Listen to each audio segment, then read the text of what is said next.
La meva pàtria són les muntanyes que miro a l'alba, amb les tonalitats rosades de les roques pel primer cop de sol. Les muntanyes que perfilen i retallen els colors de foc del capvespre els dies que el vent ha bufat fort. És la meva pàtria el mar i el seu camí argentat les nits de lluna plena.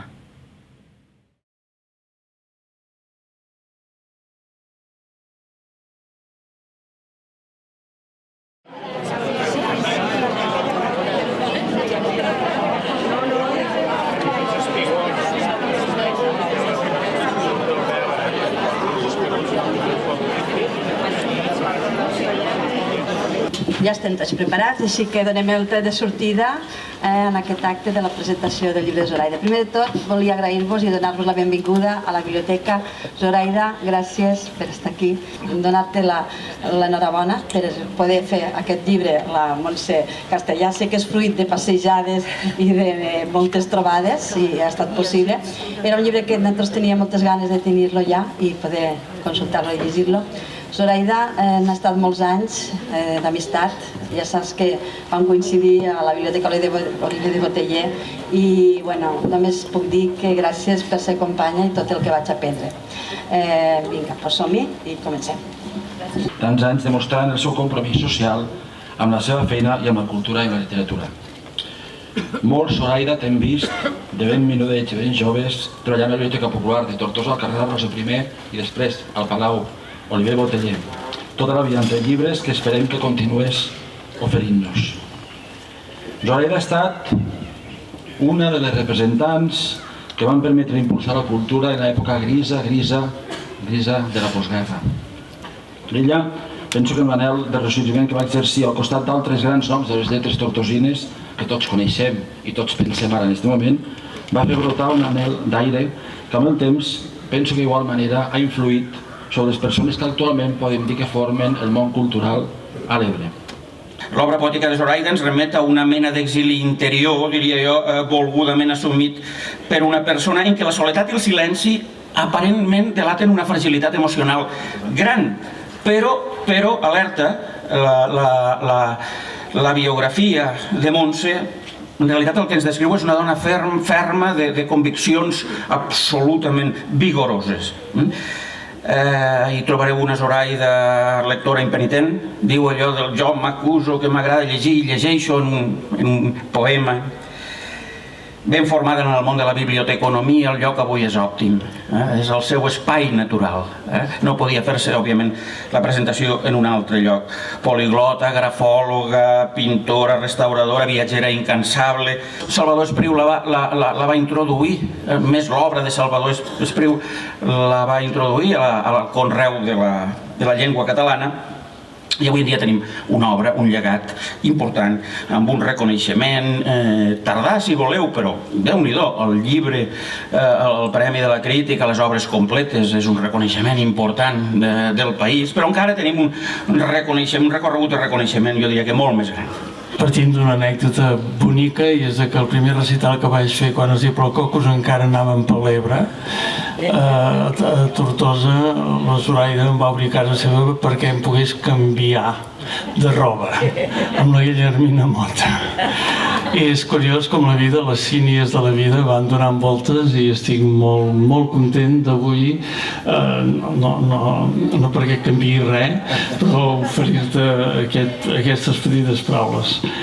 Jo acostumava a explicar en els recitals que els poetes en els anys 60, 70, 80, en els anys de la foscúria franquista, van ser com petites flames enceses d'una espelma senzilla, humil, darrere d'una finestra que ningú coneixia, però que d'alguna manera en el temporal desgavellat que vivíem eren unes referències que ens deien més o menys qui érem i més o menys on volíem anar.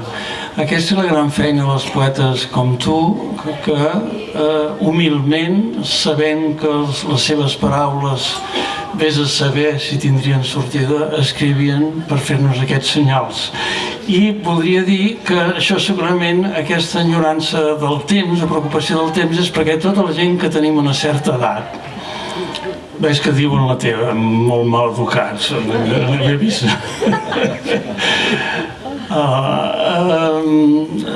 I hem viscut, jo vaig viure 30 anys sota el franquisme, d'alguna manera hem tingut el sentiment que sobretot en aquella joia de vida que és l'adolescència, la joventut i a l'inici d'una petita maduresa, que ens haguessin robat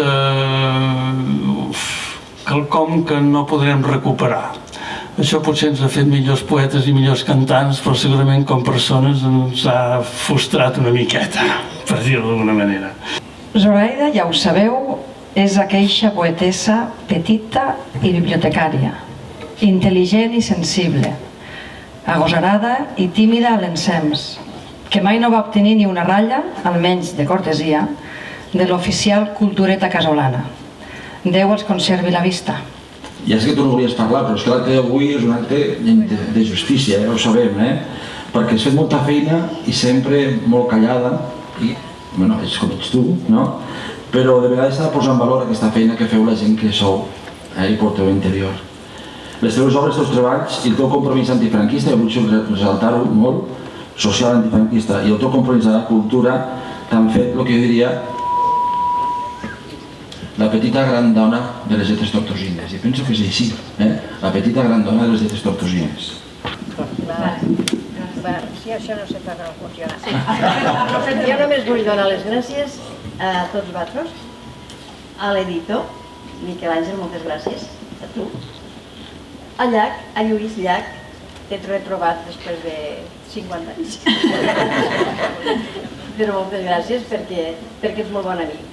Perquè si t'ha arrossegat cap a les terres del sud, ella és que és molt bon amic.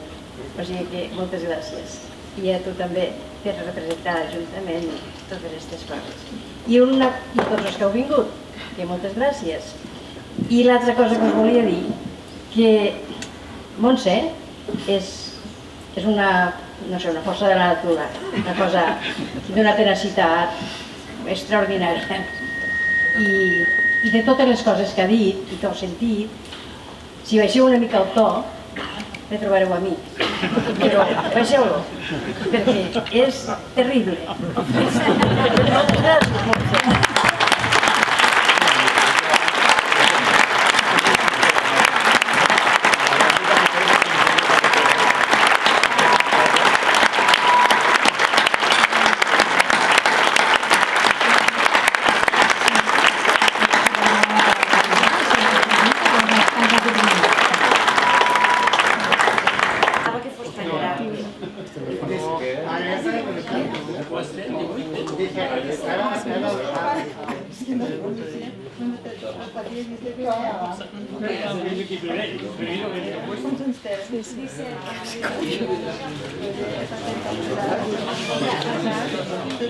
Zoraida era la bibliotecària durant molts anys de la Biblioteca de Tortosa i on anàvem tots els xiquets allà a fer soroll primer i després a llegir unes coses i allà vam passar moltes hores i Zoraida estava allà i bueno, després la vaig conèixer com a autora i com a poeta estudiant a l'Institut de Tortosa, que em parlaven d'ella els professors que teníem allà, Manel Oller, Manuel Pérez Bonfill i altres, i llavors vam descobrir a Zoraida, diguéssim, poeta, no? A Zoraida, que ara s'ha pogut editar la seva obra en este llibre Convivència d'aigües, que penso que com a mínim es pot trobar ara la seva poesia, que potser fins a llavors, fins que no es va editar aquest llibre, moltes coses no es trobaven. De fet, en aquest aspecte Zoraida pertany, entre cometes, a una generació o a un... No pertany, perquè quan dic entre cometes és perquè sempre coincideix amb un grup de poetes una mica de la seva edat, més o menys, com són en Gerard Vergés, en Francesc Garriga, en Màrius Sampere, que tots els hi passa una mica això, que són poetes que són reconeguts molt tard, ja quan estan una mica al final de la seva obra, no?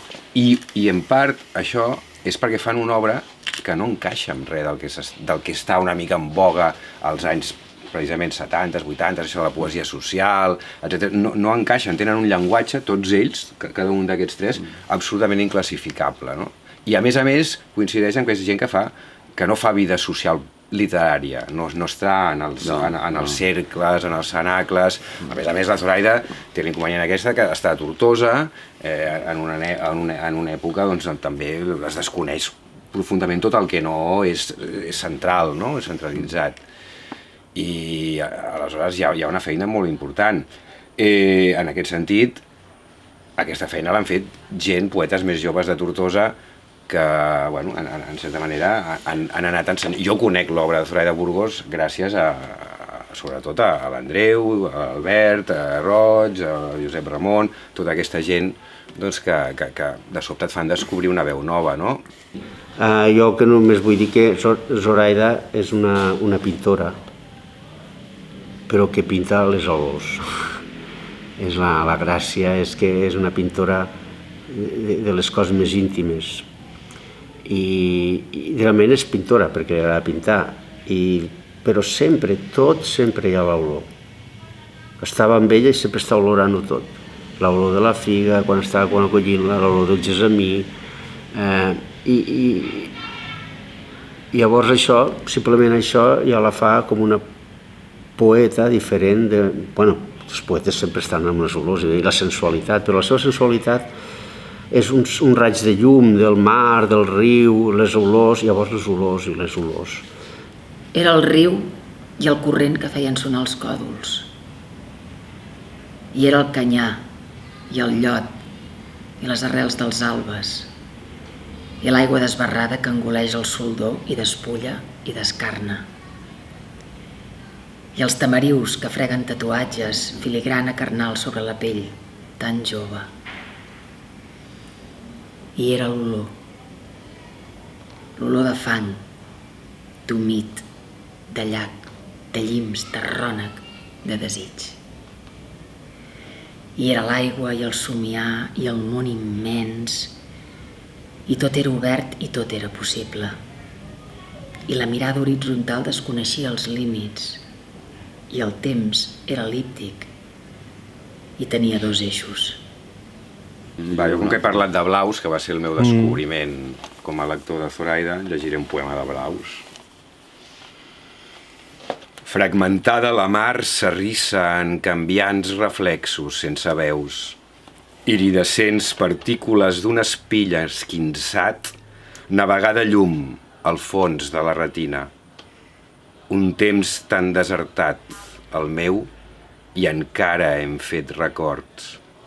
En penúltim esforç, enterbolit el vers, he endreçat les claus, ombrejant llenguatge del jo que no soc. I les pells joves. Llavors tota la seva obra és la lluita entre aquesta negació del temps d'una banda i el jo que no soc. Ella sempre està amb el jo que no soc, perquè jo he sigut jove, ella ha sigut jove. Llavors ha d'acceptar el pas del temps. Llavors està sempre en aquests poemes que diu el jo que no soc, o sigui, el jo que ja no soc. És tot allò que la fa escriure. Ella és una autora que comença a escriure als 30 anys, als 35, no és un autor jove. Llavors, amb els anys, tot aquest sentit de la seva vida pren força. Bueno, llegiu-la. Jo en llegiré un des del principi, perquè també és una poesia que Zoraida va abandonar després i penso que és la més diferent del llibre, no? Els poemes del llibre d'amors, d'enyords i d'altres coses, que és un llibre que a més va estar segrestat per la censura al principi. És el llibre polític de la Zoraida, sí, no? Sí. I bé, hi ha un poema que a mi m'agrada molt perquè és un poema que es diu Conjugal Top Secret, que a més, això ja ho he explicat alguna vegada, quan li van segrestar el llibre, el jutge li va preguntar què volia dir aquest poema, que a més està fet amb signes matemàtics, que s'ha de veure. Això és una cosa que es portava molt en aquell moment, a les segones avantguardes. Era com modern i ho és, perquè diguem, en aquell moment la tipografia i tot això, que no hi havia tanta facilitat com ara. Bueno, en qualsevol cas, el poema diu així, conjugal top secret, diu x quadrat més ax més a quadrat dividit per x menys a igual tu te ho has buscat. Ergo, la meva vida dividida en dues parts. Domèstica, domesticada, per a tu, virilíssima, incontrolada, x al quadrat, top secret part.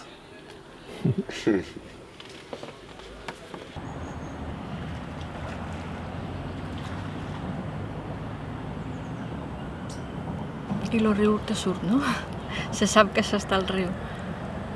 Sí, se veu. Això són molt antics, perquè clar, es van fer quan jo era molt menuda, doncs tenen més de 50 anys. I no sé com va ser la idea, perquè això crec que ella ha dit a vegades que li agradava com dibuixava, jo quan era menudeta, i potser eren històries que m'explicava, i va decidir posar-les, il·lustrar-les en dibuixos que feia jo. Que recordo que jo feia els dibuixos però ella els passava a linòleum. Almenys un d'ells, el primer. Este es veu una mica que això és linòleum, perquè hi ha aquí el tall de la gúbia. Clar, jo el dibuix el feia en paper i suposo que amb un bolígraf o amb un rotulador amb un llapis. I ella després ho va passar a linòleum per poder fer la impressió, però després ja li van imprimir i li van editar a l'editorial Joventut. Este m'agrada molt, el de les perdiuetes vermelles. Hi ha algun altre que també m'agrada molt. Este d'aquí, les culleretes de lluna. Com se titulen? Se titulen Les perdiuetes de les potetes vermelles, Les culleretes de lluna, El mussol que va obrir els ulls de dia, i este que es diu La negreta Safo i el narcís, que potser, són aquests quatre, els que va fer en aquella època. Que bonic. O sigui, estem parlant dels anys 60, de finals dels anys 60.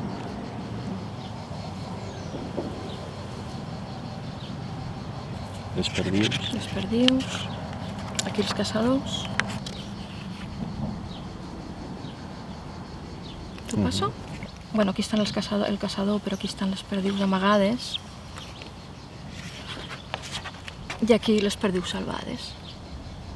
Són contes que, jo els tinc molt de carinyo, clar, perquè a més recordo l'època en què els havíem fet, encara que fa realment molts anys. Bonic, no, per a tu, de menudeta, l'experiència? Sí, a mi la veritat és que m'agradava dibuixar i fer-ho així en col·laboració amb ella encara li donava més al·licient, sí. La part d'escriptora potser la recordo així de més gran, quan ja tens més, ja te n'adones més. Jo recordo, per exemple, els projectes que va fer en Manolo Ripollès, recordo,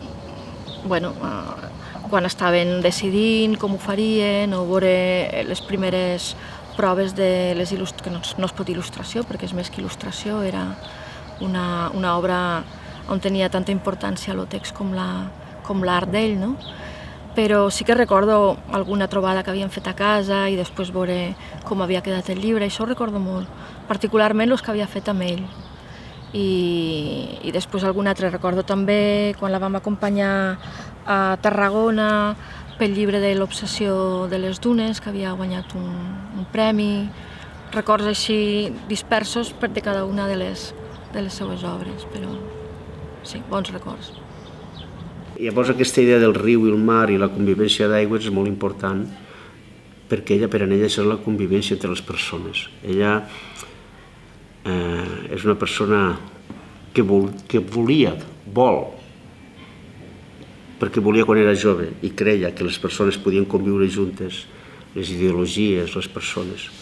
I al final de la seva vida em penso que veu que aquesta convivència és molt difícil. S'obria cada matí una flor nova de la branca escapçada. Fragilitat esvelta en el vas d'aigua. S'obrien els capolls sota el reflex del sol, claror primera. Tonalitats exactes dels colors, miracle les transparències idèntiques dels pètals. Anhelava al meu cos l'impossible prodigi, la força de la saba, la precisa simetria de les corbes, la negació del temps, l'epidermis nua, inassolible, de la flor. Jo veig que ella ha fet una evolució molt potent, no?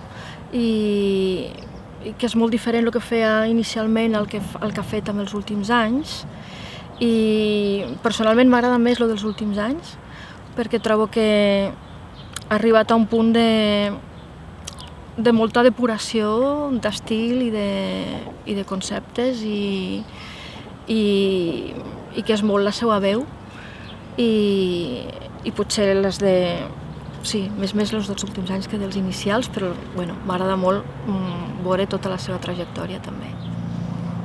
Hi ha una part que és la part de restauració, que em sembla que ja n'heu parlat, i ella te n'havia parlat d'alguna dels quadres que ha restaurat, i sí, em sembla que tu tenia preparat per si anaves a explicar-t'ho, però m'ho ha donat perquè t'ho ensenyi.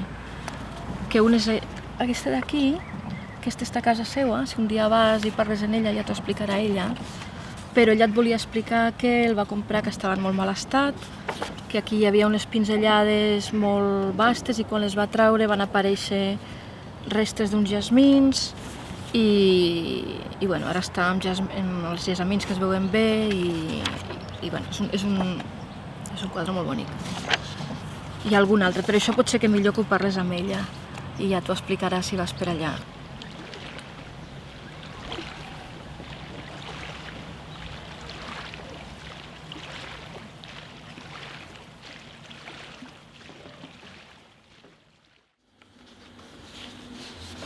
El que no tinc la llum ultraviolada no la tinc ara aquí, però si te ho fes, veuries este perfecte i estos que vaig posar jo aquí se ven d'un color... Diferent, no? Sí, molt. I aquí es veia una miqueta de flor, i llavors ho vaig al netejar-ho, que era pintura negra posada damunt, vaig veure que eren 5 flors com esta d'aquí dalt. Aquesta era autèntica de l'autor. Però vaig passar-ho, vaig estar, no sé, quasi un any restaurant-lo. Déu-n'hi-do, quasi un any, Llavors te l'estimes el quadre com quan tradueixes, saps? Un poema que després te penses que has fet la gran cosa i resulta que mai és igual. Bueno, és mitja vida també restaurar-se.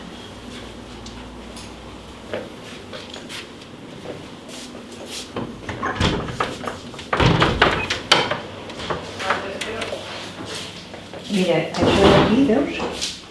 Són aquestes pinzellades. Aquestes pinzellades d'aquí són estos pobres d'aquí. Llavors vaig demanar perdó a l'autor anònim per haver intentat copiar-lo. El càstig és que no va sortir. Te va quedar molt bé, La restauració no va quedar el que havia de ser. Però bueno, és ja vida això. I aquell d'allà un dia me vas parlar també del... És un llagut?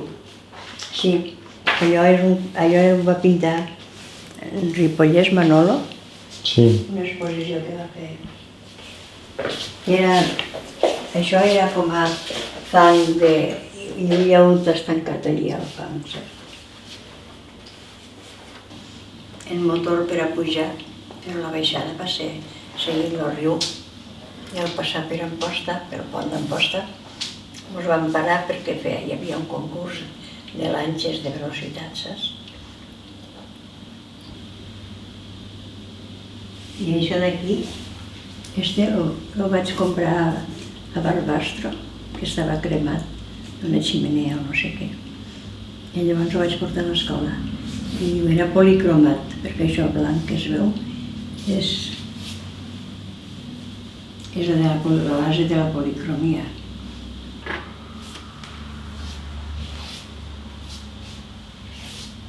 Un Crist. Un Crist.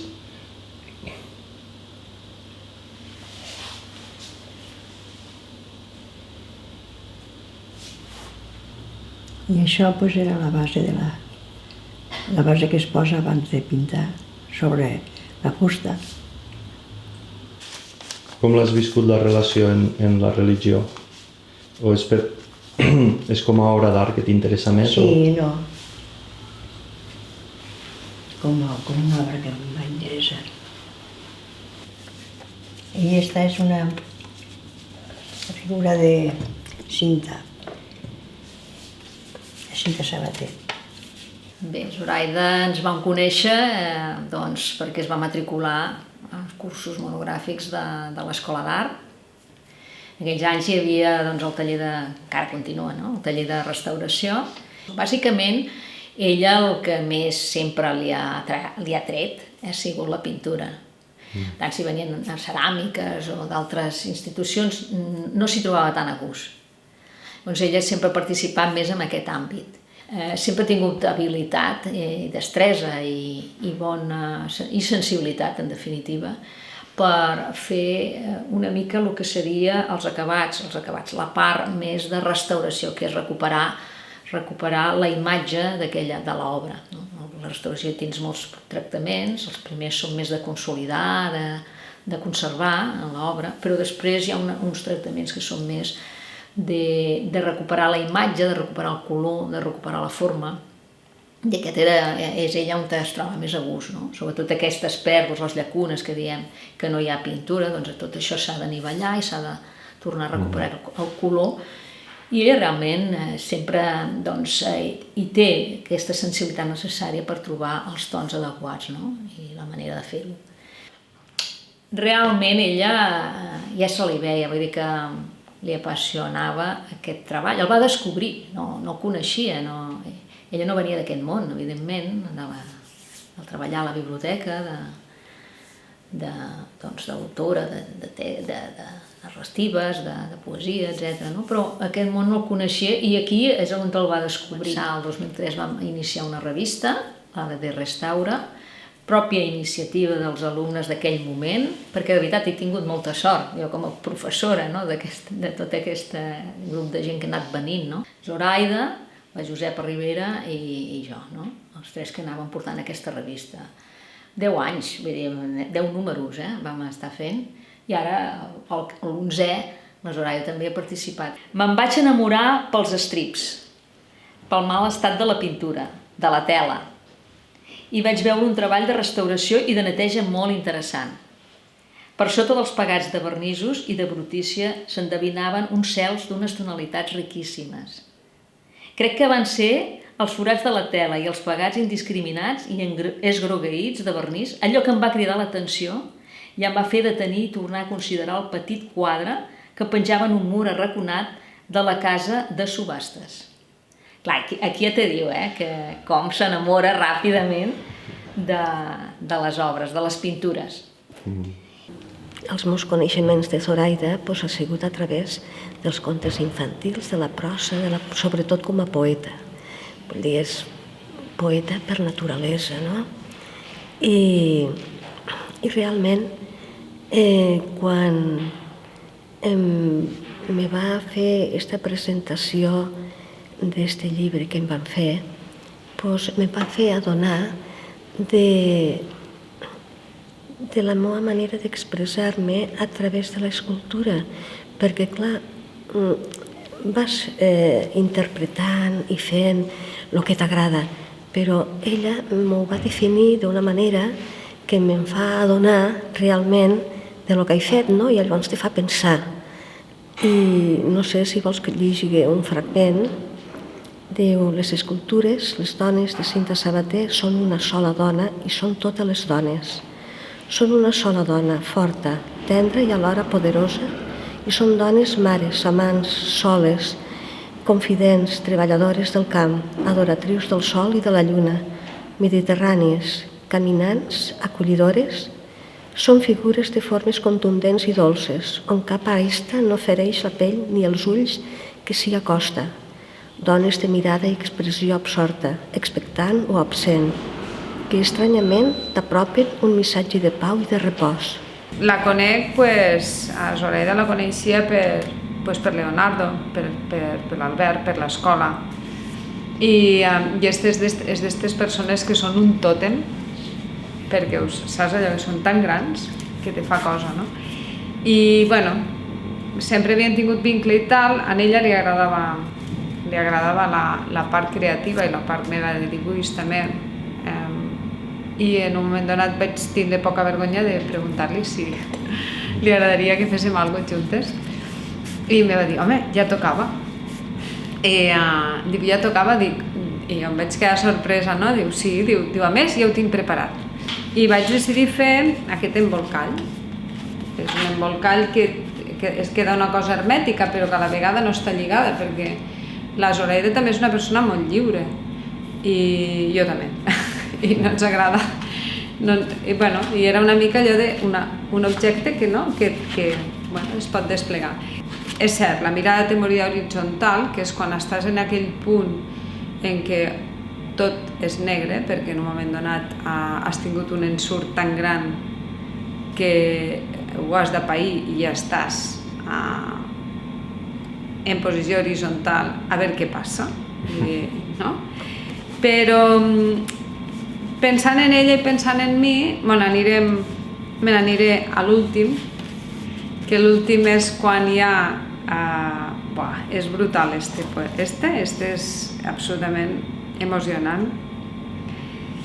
i perdona perquè m'emociona i tot.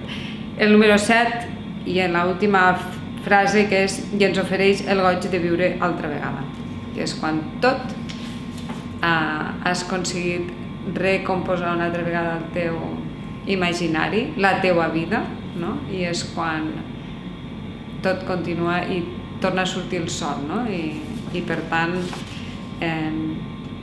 crec que em quedaria en este, perquè sempre soc de que sempre es pot viure una altra vegada.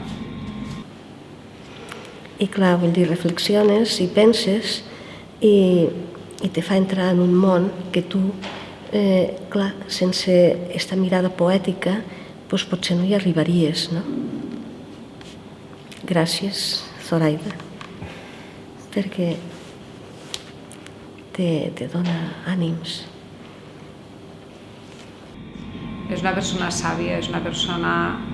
Per a mi la saviesa porta implícit moltes coses, no? Des de la humilitat fins al desig d'aprenentatge constant, perquè ella et diu, no, jo no sé res. Jo no sé, jo si no soc ningú, no, aquesta cosa que dius. La veig sàvia, la veig ferma, la veig terra. Jo la considero una de les grans veus poètiques catalanes contemporànies. Però jo la vaig conèixer molt aquí, en aquest edifici, al Palau d'Espuig, a la biblioteca.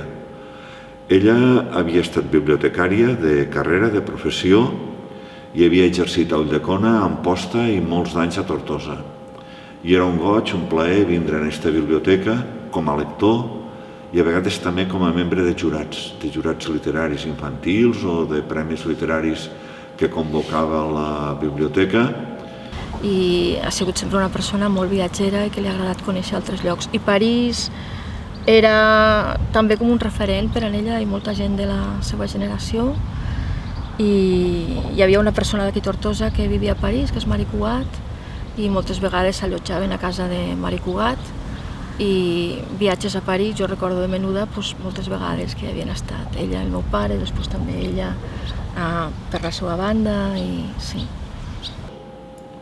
Jo entro a la quadra i ell, que estava munyint una vaca, me veu entrar i em diu: vianant ets ja d'un món de coses velles, les pedres silents, el so del mar, el vent i les muntanyes. Descobriràs la pell amiga, el tacte vegetal, la veu, estimaràs la terra, la tendresa de l'herba, els troncs d'oliveres torturats. Me la va recitar de memòria. L'home estava munyint una vaca i es va posar a recitar Zoraida Burgos, poca broma, una grandíssima poesia d'una grandíssima poeta.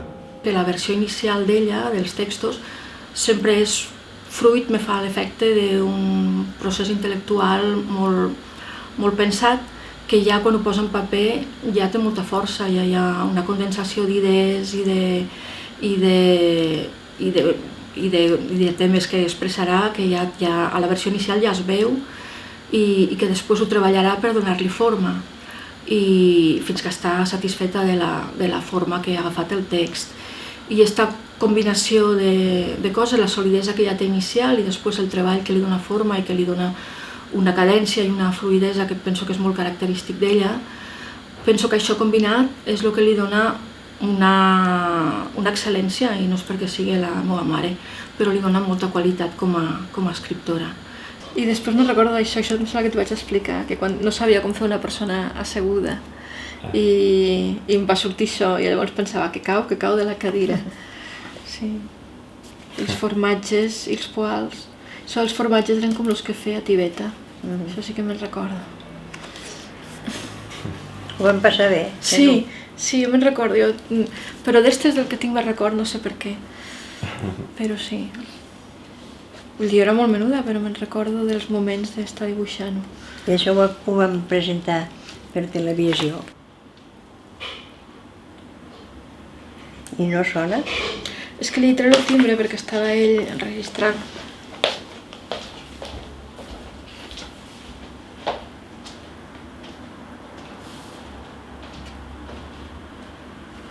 És tan estètic, això.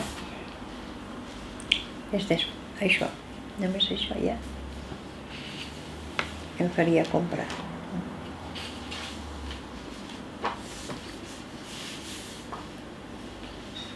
Jo crec que com ella és una persona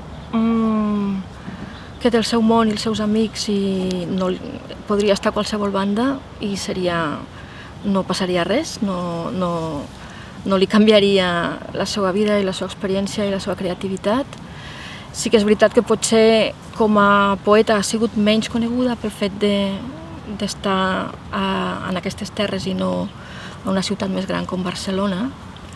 I després ella també pel seu caràcter, malgrat que sigui molt viatgera i coneix gent de tot el món, i això potser me la imagino més vivint aquí que no pas a una ciutat gran. Ella quan va estar a Barcelona estudiant sembla que no s'hi va sentir molt a gust i aquí potser ha trobat un punt on ha estat bé, si no hauria marxat a una altra banda, m'imagino. Estic a casa de la mare, estaré un rato per aquí, sí. Después paso, ¿vale, compañera? ¿Sí? D'acord. Però jo quasi no surto, saps?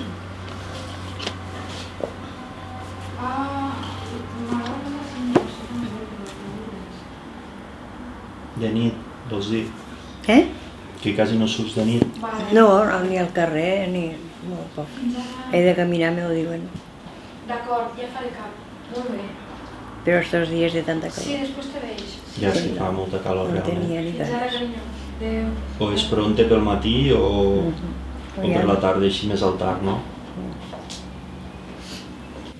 I en aquesta cosa tan senzilla està explicant la seva mort, com el temps s'apaga, perquè al tallar les flors de les rels es van morint. I ella va pintant, cada dia anava pintant i anava escrivint el poema a poc a poc. És un poema, l'últim poema d'ella és dels més bonics. Ara llegirem després l'últim, que és La Pàtria, però aquest poema és poesia xinesa oriental. És una sensibilitat absoluta. I és el riu, d'aigües salvatges als estrets, mandroses i clares en els seus meandres, a prop ja del seu final, la mar. I la meva pàtria és la llengua, o les llengües, estimades i apreses o sentides. Són també la meva pàtria les persones que enyoro i que estimo, les flors del gessamí i les magnòlies, i les memòries i els moments on em transporten amb el seu perfum evocador de la pàtria que estimo.